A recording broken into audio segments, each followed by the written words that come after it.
Hi hello నమస్తే అందరూ బాగున్నారా? నేనైతే చాలా బాగున్నాను. ఈరోజు గ్యాస్ ధరల్లో భారీగా మార్పు అయితే జరిగింది. ఆ గ్యాస్ ధరలు ఈ రోజు నుంచి పెరగడం జరిగింది. అది ఒక్కో సిలిండర్కి ఎంత పెరిగింది, ఏ కారణం చేత పెరిగింది అనేది మనం వీడియోలో మాట్లాడుకుందాం.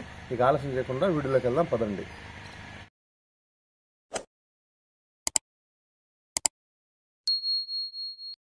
మన కేంద్ర ప్రభుత్వం అయితే నిన్నటి నుంచి గ్యాస్ ధరలో మార్పు తేడానికి నిర్ణయం తీసుకుంది.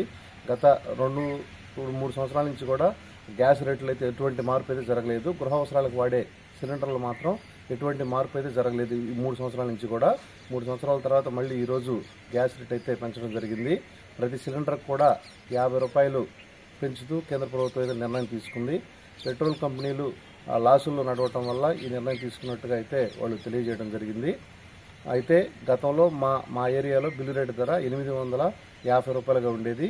ఈరోజు పెరిగిన ధర అయితే 900 రూపాయలుగా పెంచడం జరిగింది. అది ఈ రోజు నుంచి అమల్లోకి వచ్చింది. ఈ పెరిగిన ధర ఉజ్వల పథకం వాళ్ళకు కూడా వర్తిస్తుంది. నిన్న టీవీ ఛానల్లో చెప్పడం అయితే ఓన్లీ ప్రధానమంత్రి ఉజ్వల యోజన పథకం వాళ్ళకి మాత్రమే పెరిగిందని చెప్పి కొన్ని న్యూస్ ఛానల్లో చెప్పారు. కానీ ఈరోజు చూస్తే ప్రతి కస్టమర్కి కూడా ఈ 50 రూపాయల రేట్ అయితే పెరగడం జరిగింది. అలానే మన రాష్ట్ర ప్రభుత్వం సంవత్సరానికి 3 సిలిండర్లు ఏదైతే ఉచితంగా ఇస్తామని చెప్పారో దానికి సబ్సిడీ ఇప్పటి వరకు 825 రూపాయలు అయితే వేశారు నిన్నటి వరకు. మరి ఇప్పుడు రేటు 900గా మారింది కాబట్టి రేపటి నుంచి ఎంత వేస్తుంది అనేది మనం చూడాలి. నాకు తెలిసినంతలో 875 రూపాయల దాకా మన రాష్ట్ర ప్రభుత్వం ప్రతి కస్టమర్కి సబ్సిడీ ఇచ్చే అవకాశం అయితే ఉంది. నాకు తెలిసినంతలో చూడాలి. మరి ఈ వీడియోకి అయితే ఇంతేనండి. గ్యాస్ పెరిగిన ధర గురించి మీకు వీడియోలో తెలియజేశాను అనుకుంటున్నాను. మీకు ఏమైనా డౌట్ ఉంటే కామెంట్ చేయండి. అలానే ఈ వీడియో అందరికీ ఉపయోగపడుతుంది కాబట్టి మీ ఫ్రెండ్స్ అండ్ ఫ్యామిలీతో షేర్ చేయండి.